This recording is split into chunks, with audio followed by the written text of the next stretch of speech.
J'espère que vous allez bien. Donc voilà pour une toute nouvelle vidéo. Alors il y a quelques temps, nous avions fait un live dans lequel nous avions travaillé sur l'appareil cardiovasculaire. D'ailleurs, n'hésite pas, si tu souhaites le regarder, il est disponible en replay sur YouTube. Aujourd'hui, nous allons parler de l'athérosclérose. Oui, nous avions déjà vu ça sur le live, mais ça mérite une petite vidéo.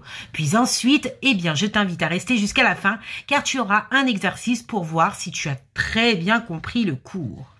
J'espère que cette vidéo t'a beaucoup plu, t'a beaucoup servi. Si c'est le cas, n'hésite pas à mettre ce petit pouce vers le haut, à m'encourager à faire d'autres vidéos, à partager à tes collègues. Et si tu as des demandes en particulier, n'hésite pas à le mettre en commentaire.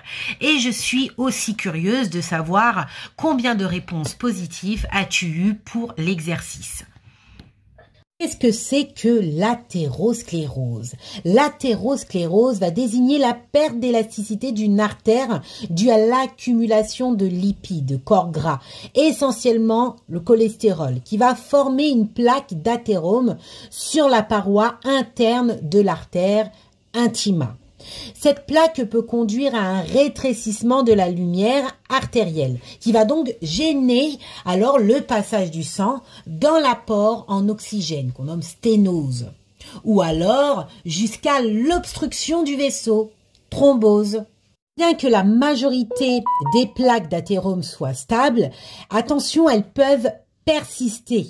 La possibilité que l'une d'elles se fissure va entraîner alors des conséquences dramatiques, comme un infarctus du myocarde ou même un AVC, accident vasculaire cérébral. J'espère que tu prends bien tes notes, puisque tout à l'heure tu seras interrogé.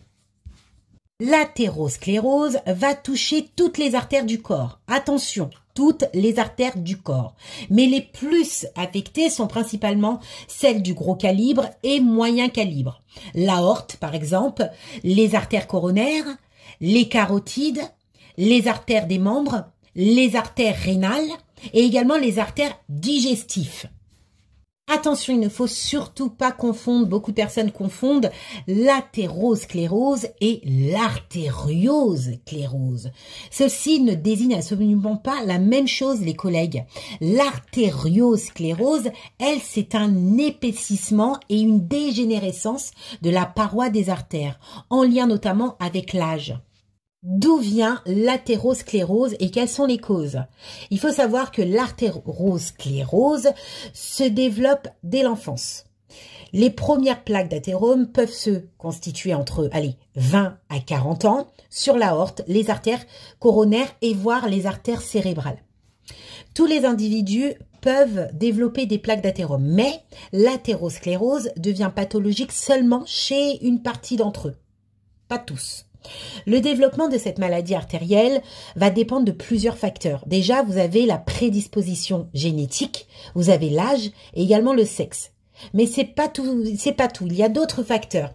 Le tabagisme, l'hypertension artérielle, le surpoids, l'obésité, le manque d'activité physique, la sédentarité, le diabète de type 2. Alors, j'avais oublié aussi, il y avait la dyslipidémie qui est au premier rang, desquelles l'hypercholestérolémie est marquée en particulier par un taux sanguin élevé de LDL, donc cholestérol.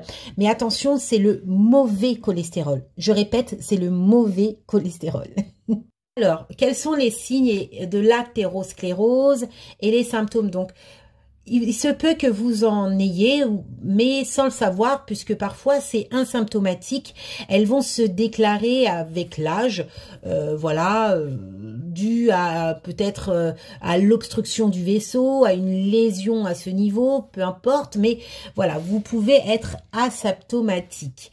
Les symptômes varient considérablement selon la localisation, où est-ce que l'artère est touchée, et également le degré de rétrécissement qui est induit par l'athérome. Donc, au niveau du cœur, il va avoir un rétrécissement, donc la sténose d'une artère coronaire, qui pourrait même entraîner au repos ou à l'effort une douleur dans la poitrine, qu'on appelle angor ou angine de poitrine. Une obstruction ou une occlusion, thrombose, provoquant un syndrome coronarien aigu ou voire même, attention, un infarctus du myocarde. Au niveau du cerveau, par exemple, une plaque irrégulière ou une sténose serrée d'une artère carotide pourrait donc provoquer un AIT, donc accident ischémique transitoire, ou voire même, attention, un AVC. D'accord? Et au niveau du poumon, donc l'obstruction d'une artère pulmonaire par un caillot sanguin provenant d'une veine, des membres inférieurs ou du bassin pelvis peuvent provoquer ce qu'on appelle une embolie pulmonaire. Et ça, vous le notez bien. Et au niveau des membres, donc la sténose ou l'occlusion artérielle pourrait donc entraîner une artérite des membres inférieurs. Alors, comment on va reconnaître l'athérosclérose? Le diagnostic. Donc, bon, vous allez vous fier aux symptômes. Vous n'allez pas forcément le savoir. Celle-ci va être diagnostiquée par le médecin et il y a beaucoup de moyens. Donc, il y a l'électrocardiogramme, hein, le CG, au repos et également à l'effort ou à l'effort par contre. Et vous avez l'échodoppler des artères. Vous avez aussi l'artériographie qui peuvent être faites et bien évidemment des bilans sanguins. Quels sont les moyens préventifs? Donc ça, c'est dans le ressort aide-soignant par rapport à un patient pouvant avoir de l'athérosclérose. Eh bien, il y a des préventions. Vous pouvez éduquer votre patient dans tout ce qui est l'arrêt du tabac, une activité physique régulière, un contrôle de la tension artérielle assez régulièrement, le contrôle du diabète, un contrôle de poids corporel si possible, une bonne hygiène alimentaire et j'en passe. Au niveau des traitements, chez les personnes à haut risque cardiovasculaire, notamment en cas d'antécédents, un traitement médicamenteux peut diminuer les facteurs de risque cardiovasculaire. Donc, vous avez des anti-agrégants plaquettaires pour limiter la formation de caillots sanguins. Vous avez également des anti-hypertenseurs qui, eux, sont en cas d'hypertension artérielle. Vous avez des statines qui sont associées à des mesures hygiéno-diététiques efficaces d'ailleurs pour normaliser le taux de LDL, cholestérol. Il se peut qu'il y ait des traitements chirurgicaux qui vont être mis en place en cas de danger vital. Vous avez l'angioplastie ou même la dilatation endoluminale. Vous avez aussi la désobstruction par endartéréectomie, si je le dis bien, et bien évidemment le pontage. Et bien maintenant, collègue, c'est à toi de jouer. Je vais te poser des QCM et c'est à toi de voir si tu as bien compris ton cours, oui ou non. Premier exercice, donc première petite question. Qu'est-ce que c'est que l'athérosclérose?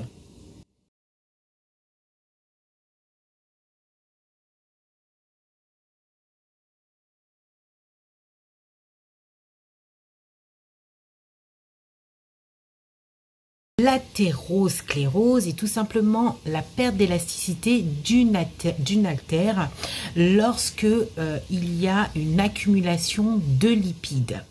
C'est le corps gras, bien sûr, et essentiellement le cholestérol. Ceci va former ce qu'on appelle les plaques d'athérome. Se loger sur les parois internes de l'artère. Elles visent les moyens et les gros calibres essentiellement. Ceci peut réduire considérablement la lumière de l'artère, ce qui provoque une diminution de passage du sang et donc de l'oxygène. Bien que la majorité des plaques d'athérome soient stables, il persiste la possibilité que l'une d'elles se fissure et donc va entraîner des conséquences dramatiques. Quelles sont ces conséquences dramatiques?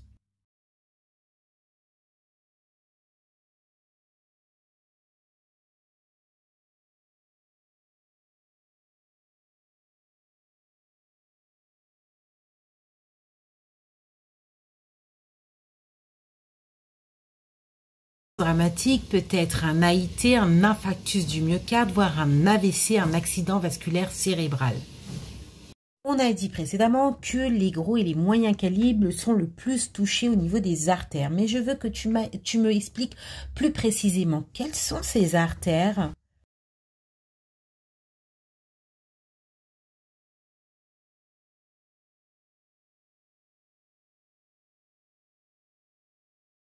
Les artères coronaires. Ceux qui sont concernés sont l'aorte, l'artère carotidienne, l'artère des membres, les artères rénales, les artères digestives. Quels sont les facteurs de risque?